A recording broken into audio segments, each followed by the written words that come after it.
देखिए, डायनासोर के बारे में अनोखे तथ्य। डायनासोर का नाम सुनते ही हमारे दिमाग में एक बड़े जानवर का ख्याल आता है कि ये बहुत बड़ा होता था, क्योंकि हमने इसको फिल्मों में देखा है। लगभग 200 मिलियन वर्ष से ही डायनासोर पृथ्वी पर रहते हैं। तो इनके बारे में हम कुछ अनोखे तथ्य पढ़ेंगे जो वैज्ञानिकों ने रिसर्च और स्टडी किया है, वो विद्यार्थियों के लिए बहुत महत्वपूर्ण है। सबसे पहला है डायनासोर रेप्टाइल, सरीसृपों का एक समूह है जो लगभग 245 मिलियन वर्ष से पृथ्वी पर रहते थे। अंग्रेजी प्रकृतिवादी सर रिचर्ड ओवेन द्वारा 1842 में डायनासोर यह शब्द गढ़ा गया, जो ग्रीक भाषा डेनोस से लिया गया। डायनासोर फॉसिल्स जीवाश्म सभी 7 महाद्वीपों में पाए गए हैं। लगभग 66 मिलियन वर्ष पहले सभी गैर एवियन डायनासोर विलुप्त हो गए थे। आज से 66 मिलियन वर्ष पूर्व सबसे बड़ा भूमि आधारित डायनासोर अर्जेंटिनोसोरस यूनिकुलस था।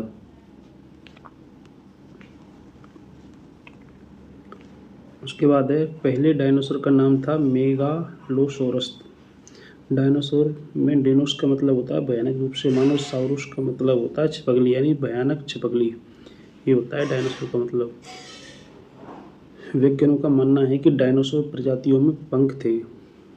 हम वही पानी पीते हैं जो डायनासोर पीते थे। कुछ डायनासोर मुर्गे से भी छोटे थे और हाथियों से भी बड़े भी हुआ करते थे। डायनासोर रंगीन भी हुआ करते थे।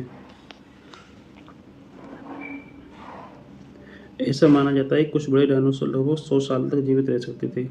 ज़्यादातर डायनासोर शाकाहारी थे। सबसे लंबा डायनासोर अर्जेंटिनोसोरस था, जिसकी लंबाई 40 मीटर से अधिक थी। सबसे भारी डायनासोर 77 टन का अर्जेंटिनोसोरस था। यह 17 अफ्रीकी हाथियों के बराबर था। सबसे बुद्धिमान डायनासोरों में ट्रूडॉन था। यह एक शिकार करने वाला डायनासोर था जो लगभग 2 मीटर लंबा और उसके मस्तिष्क का आकार आज के स्तनपायी पक्षी के समान था। डायनासोर के अंडे आकार में अंडाकार या गोलाकार होते हैं और लंबाई 30 सेंटीमीटर तक होती है। सबसे ऊंचे डायनासोर सोरोपोड्स के ब्रेचियोसौरिड समूह थे। पृथ्वी पर विचरण करने वाले डायनासोर भी हमारी तरह सूंघने की बीमारी से पीड़ित थे। उनको भी सूंघने की क्षमता थी उनके अंदर भी। उसके बाद है, टेरोसोर्स ऐसे जानवर थे जो डायनासोर के साथ रहते थे, लेकिन तकनीकी रूप से डायनासोर नहीं थे, जो कि यह बात उन्हें खास बनाती है कि वे उड़ सकते थे।